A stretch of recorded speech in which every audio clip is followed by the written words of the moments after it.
pre-IPO growth in secondaries, I just wrote a blog post about this over the weekend.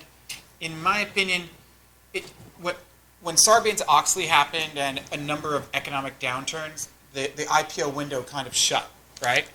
And then it started to creep open, but then it was like costing like $7 or $9 million of administrative fees just to do an IPO, and compliance was worse than compliance used to be with the new bad rules from the SEC with Sarbanes-Oxley.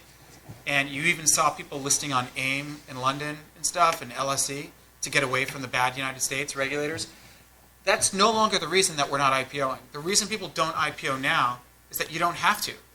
You can raise money from the same guys that invested in IPO, like Fidelity, and a whole bunch of new entrants, and stay private longer, and raise, like Lyft raised a $630 million round with 2 closings, with Carl Icahn in the second closing. Carl Icahn's an IPO guy, where now he's a private equity guy investing in this pre-IPO stuff. And some people get it confused with venture capital. So I think it's a good thing that if a company can raise enough money that achieves the objectives of an IPO, you got liquidity for founders. You've got liquidity for early investors. You got liquidity for some of these later investors. You've got enough capital to expand, and even the currency of your stock can be used for acquisitions, then why bother with that expensive, annoying IPO? The other thing that happens here, which is interesting, is that you can provide, we're going to get into liquidation preferences, but they often can provide, like at a minimum, a 1x liquidation preference for the newest investor. So in that pre-IPO segment, you don't get that in an IPO. When you're just taking a biting into an IPO, everything converts to kind of one class of shares.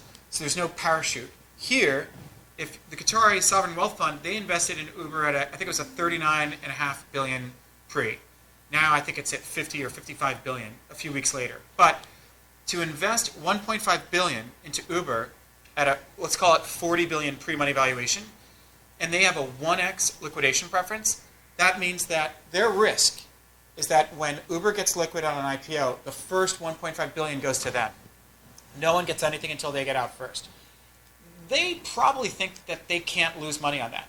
They think that their worst case scenario is they get a 1x. It's exciting to invest in a deal like Uber, where the worst thing that happens is you get your money back 1x. It's a sovereign wealth fund, so there's no management fee to worry about. And it'll probably double, it might triple, but it's not going to 10x. Definitely not going to 10x, or at least definitely not going to 10x. If it does 10x, then Uber's valued at 500 billion. That's more than Google, that's more than Microsoft. Those two companies have monopolies. Uber's seen billions go into copycat clones, so that's never going to be a monopoly. So I think that's unrealistic to make a 10x. And another thing is, what is your cash-on-cash multiple objectives? What are your IRR objectives in the sequence? But anyway, this might have been boring for you, and you might think that you knew it all, but I think it's good to walk around confidently understanding what you think the differences are when people are having these discussions, or even asking you, where do you play?